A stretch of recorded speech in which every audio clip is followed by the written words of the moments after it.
vamos a ver ahora el momento de artículo 16.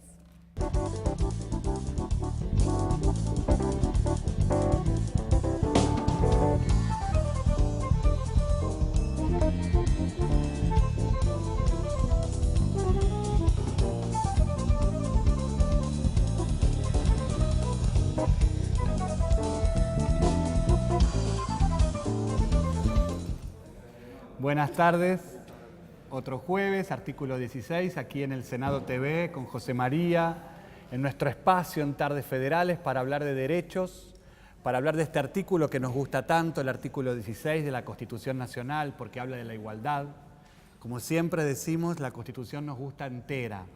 Sebastián, te voy a pedir que tomes el lazo rojo de mi solapa, porque hoy vamos a hablar de este lazo rojo, de nuestra lucha, de cómo las mujeres en Argentina que nosotros entrevistamos durante todo este ciclo y hoy en particular, son mujeres que hacen a la política, al quehacer de las leyes y también a militar las implicancias. Así es, como dice Alex, hoy nuevamente tenemos una gran mujer invitada, una militante, una mujer que además es abogada, es la directora general de la Fundación Grupo Efecto Positivo, también es coordinadora general de la Red LAM, que es una red latinoamericana por el acceso a la medicación. Es una incansable militante y trabajadora por el acceso no solamente a la medicación, sino a todos los derechos. Es una compañera también que es miembro de la Red Argentina de Personas con VIH, red a la cual pertenecemos Alex y yo también. Que es la Red Argentina de Personas Positivas. Exactamente.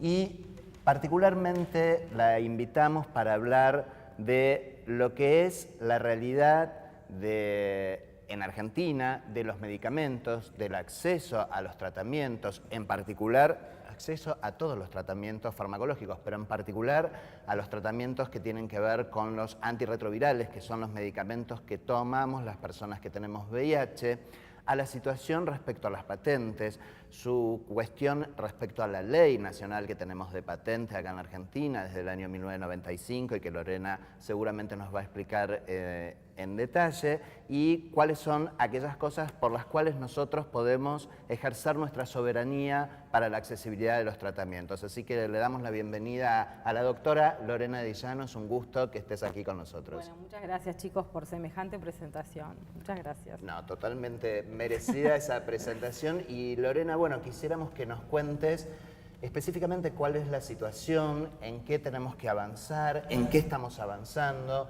cuáles son, digamos, aquellas cosas en las cuales podemos lograr mejorar la accesibilidad y la disponibilidad de los tratamientos. Sí, como bien indicaron, a través del trabajo de la red hemos venido trabajando en diferentes aspectos, ¿no? Pero básicamente estamos preocupados en los últimos años por el tema de la sustentabilidad de los programas de provisión de medicamentos a causa de las barreras que generan las patentes farmacéuticas. O sea, nuestra preocupación está centrada en las barreras que las patentes generan para los programas. Claro, para el acceso a medicamentos. Lo que hay que entender es que las patentes son derechos de propiedad intelectual que generan monopolios, ¿no? Y cuando hay monopolio no hay competencia, los precios, el titular de la patente puede vender, digamos, su producto al precio que más le guste, por decirlo de alguna manera.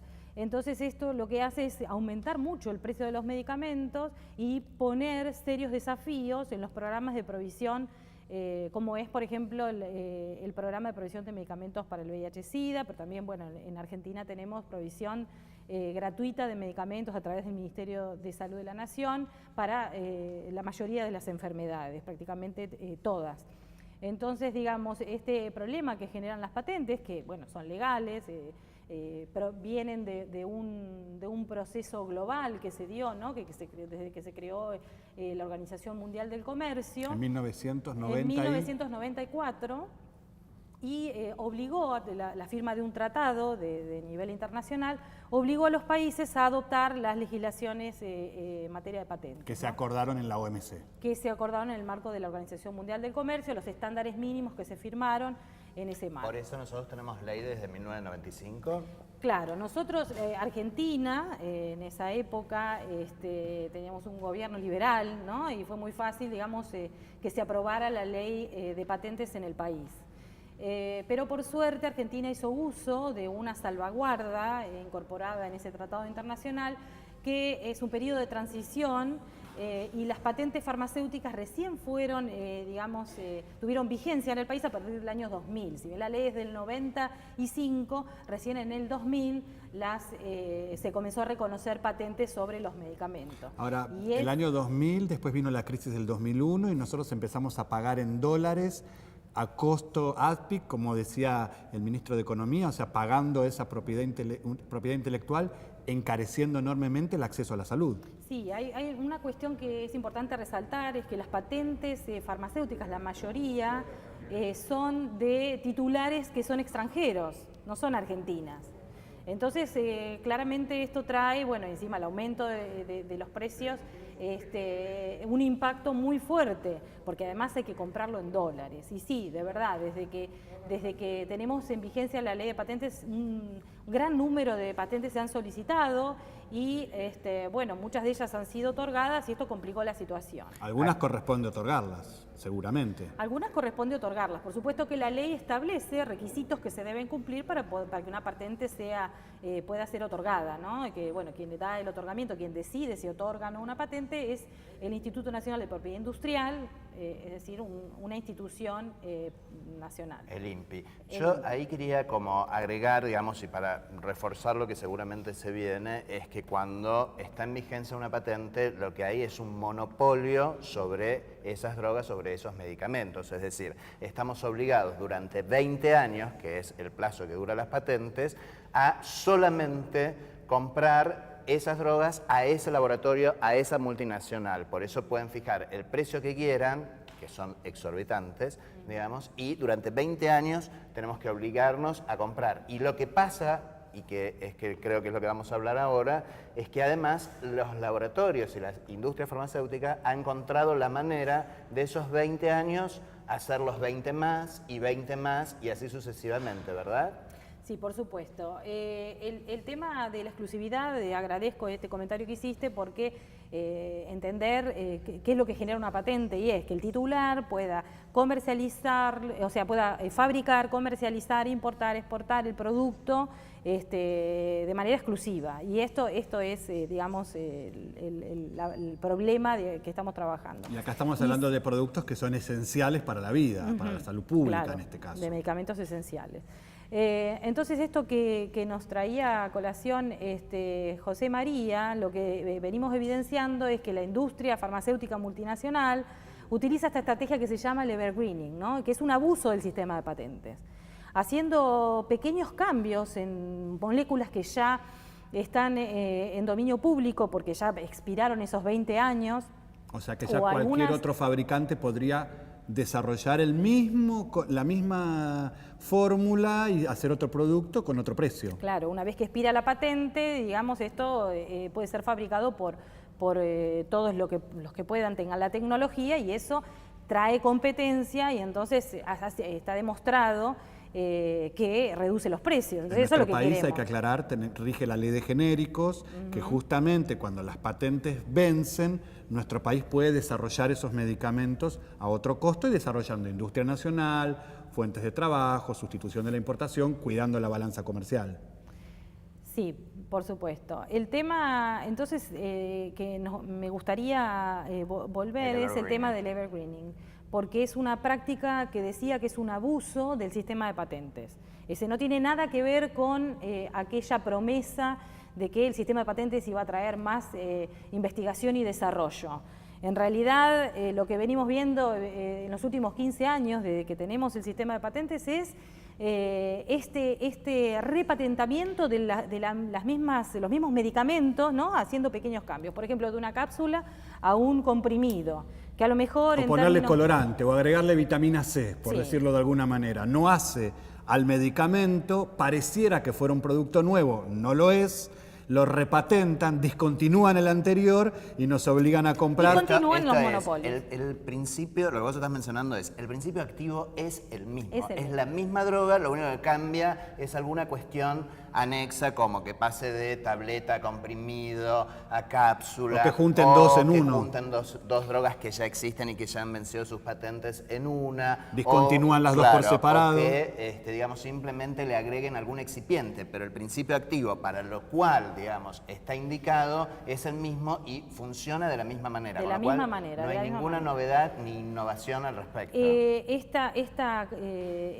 parte, digamos, de la historia de combinar varias drogas en una, para el caso de los tratamientos para VIH-Sida, trajo muchos beneficios en términos de adherencia al tratamiento, ¿no? De cómo la persona se vincula con tomar esas pastillas. Porque lo simplifica. Porque lo simplifica. Cuando en los comienzos del tratamiento del VIH-Sida se tomaban hasta 35 pastillas. Tomábamos ¿no? esos cóctel. números de pastillas nosotros. El cóctel, ¿no? El famoso cóctel. Y hoy en día tenemos un tratamiento que es una sola pastilla por día. Entonces, en términos de mejoramiento de la adherencia para la persona que toma el tratamiento, es muy bueno. Pero en términos de lo que exige la ley, ¿no? Esos requisitos para que pueda ser patentable un medicamento, en esos términos no se están cumpliendo los requisitos legales y entonces por eso viene nuestra intervención, ¿no?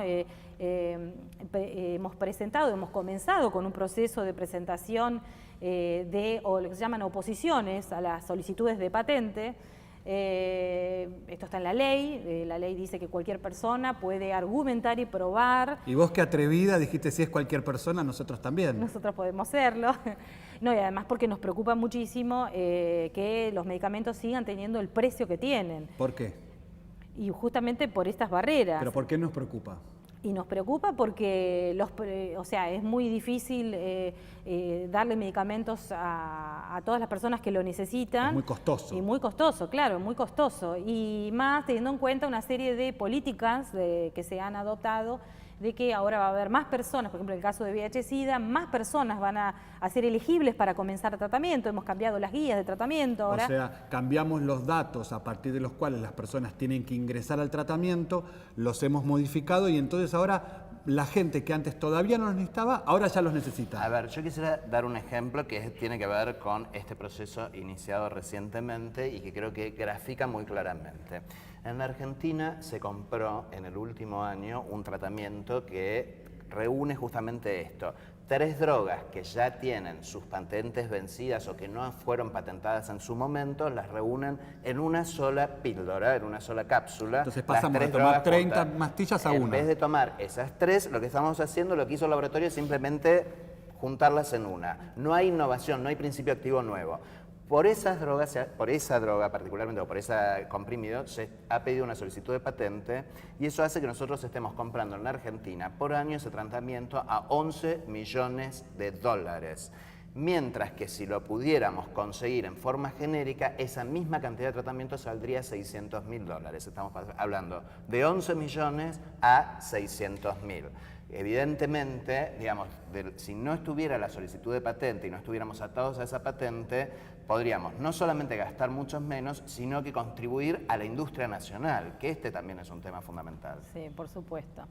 Tal cual los números como los marcaste. Es el caso del medicamento que nosotros hemos presentado, hemos utilizado el instrumento legal de las oposiciones y hemos pedido al INPI que rechace de manera urgente, porque además también hay una cuestión de oportunidad que hemos planteado, ¿no? Es lo que gastamos para comprar este tratamiento, pero también la oportunidad de que se pueda fabricar localmente y de que exista un genérico en el mercado internacional que se venda a 11 millones de dólares más barato para la misma cantidad de tratamientos que se pueden hacer con 600.000. Es algo de 130 dólares por persona por año, en vez de... cuando estamos pagando muchísimo más, como 10 veces más. O sea, Estamos pagando cerca de 2.600 dólares por persona por año, es lo que vale el original, lo que le está costando al Ministerio de Salud en este momento la compra de esta medicación. Entonces, digamos, los recursos son escasos, los recursos se necesitan también para atender otros aspectos de la vida de una persona que tiene una enfermedad. Por ejemplo, la Dirección Nacional de SIDA podría invertir en dar otros servicios. O pagar la deuda externa con esos dólares. Sí, bueno, también. Son para el Tesoro Nacional. Una discusión que hay muy actual en este momento y que justamente tiene que ver con una de las leyes más recientes e increíbles de este año y maravillosas que nos ha dado esta casa, que fue la ley de fertilización asistida. Justamente una de las discusiones que hay es que no hay presupuesto suficiente para llevar adelante algunas cuestiones que tienen que ver con la fertilización asistida, con lo cual si pagáramos esta diferencia menor, digamos, y nos quedáramos con todo ese dinero, lo podríamos reutilizar o utilizar directamente, por ejemplo, en las implicancias de esta ley. Claro, por supuesto. Se podrían usar para otras cuestiones y es bueno resaltar que el 95% del presupuesto de la Dirección Nacional de SIDA se destina a la compra de medicamentos. O sea que podría reducirse mucho. Es un gasto, en realidad. Es inversión. Es una inversión en salud para las 130.000 personas que viven con VIH, para el porcentaje que sabemos el diagnóstico, que somos el 60%, para los miles que estamos bajo tratamiento, es una inversión. Lorena, estás liderando entonces una iniciativa de las organizaciones militantes del propio colectivo de las personas viviendo con VIH que han presentado ante el INPI una solicitud para que no se otorgue una patente a un medicamento multinacional Esencial. que es esencial para la vida, para que entonces se fabriquen medicamentos aquí en nuestro país, por ejemplo. Sí, por supuesto. Y el proceso no solamente es argentino, porque esto es importante también resaltar, sino que estamos trabajando en colaboración con grupos también de la comunidad organizada que trabajan en Brasil, en México, en Perú, en Colombia. La red latinoamericana. Que es la red latinoamericana por el acceso a medicamentos que la presentó José María al comienzo. Que les damos un saludo de acá porque Senado TV sale por la web, lo vamos a viralizar. Tardes Federales es un programa que lo ven mucho militantes que ven estas entrevistas a mujeres que hacen al quehacer de la política, a las leyes, a militar las implicancias, construir soberanía económica, independencia económica, soberanía política, para entonces la justicia social, que es medicamentos para todos, pueda ser efectiva. Exactamente de eso se trata. Lo que estamos haciendo, se nos acaba el tiempo y seguiríamos hablando un montón, pero lo que se está haciendo acá es justamente seguir creciendo para el lado de más inclusión, del acceso a la salud y a los tratamientos para todos, garantizar los derechos de todas las personas. Básicamente es eso. Así que respetamos en esto lo que venimos planteando del artículo 16 y por qué elegimos que esta columna se llame artículo 16. Nos tenemos que ir a la pausa.